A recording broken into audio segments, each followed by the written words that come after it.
I wonder what I should play today. Oh, Baldur's Gate 3. I've been meaning to do some more endings. Nah, the boys aren't on, it wouldn't be as fun. How about Lethal Company? No, nobody else is on to play with. I got it, Helldivers 2, but nobody is... Wait a second, is co-op back? Yeah, I'm thinking it's back. I'm calling it now. 2024 is gonna be a renaissance for co-op games. Now I know what you're thinking. Cole, you idiot. They never left. Think of games like Rainbow Six Siege, Valorant, Overwatch. Maybe not that one. You even made a Rocket League video a few weeks ago. And to that I say, yeah, fair enough. But they are all PvP games, or player versus player. I'm talking more about PvE, or player versus environment co-op. The latest trending games have almost all been PvE co-op games, and I don't see that slowing down anytime soon.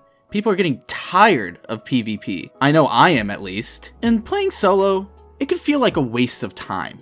I hear this sentiment a lot these days. As a result, there's been a boom in popularity for these games. But let me know what you think down in the comments. People have flooded to these new PvE games, boosting them to massive heights. Hell, Baldur's Gate even won Game of the Year for Pete's sake. And Helldivers literally did not have enough servers for all of its players on launch. And a similar issue is happening right now with content warning. And this definitely didn't come out of nowhere. Games like these have creeped up here and there to scratch this itch every now and then, such as Deep Rock Galactic, Risk of Rain 2, and GTFO, but they weren't back to back like these, or nearly as big. Also, on a side note, I think it's incredibly funny that most of these games can literally be described as 4 idiots go on suicide mission. So why all of a sudden are these games popping up? I think it's mainly because people miss the couch buddy experience. Before online gaming was a thing, multiplayer was a couch buddy thing, typically being shooters, like I mentioned before. And these games can get frustrating from how competitive they tend to be, as people do not like losing. And if it wasn't PvP, it was typically single player. Think of games like God of War, Hades, and Legend of Zelda. All fantastic games, but they lack multiplayer. Not that they would be better with multiplayer, but they still can't scratch that co-op itch. So if you think about it, it becomes obvious. People enjoy the multiplayer, but are getting sick of how toxic and competitive PvP is. Then, they're enjoying these solo games, but they aren't able to play them with their friends. So why not combine the best of both and throw out the stuff people are getting sick of? Look at that.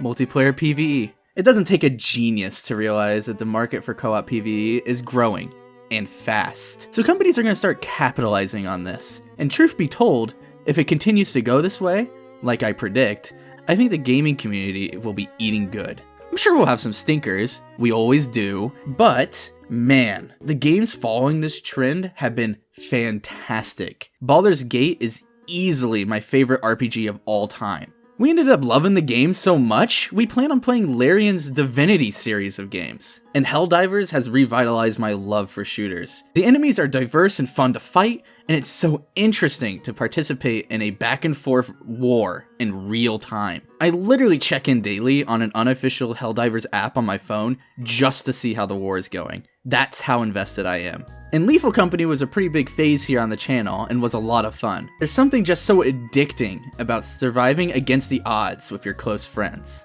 Don't worry though, I'm sure PvP is going nowhere. Games like TF2, R6, and CSGO just seem to never die, so people will always have something to fall back on. But I am glad to have this breath of fresh air in the industry. With so many series just not innovating on their gameplay and so many remakes, not too many new ideas are getting pushed anymore these days.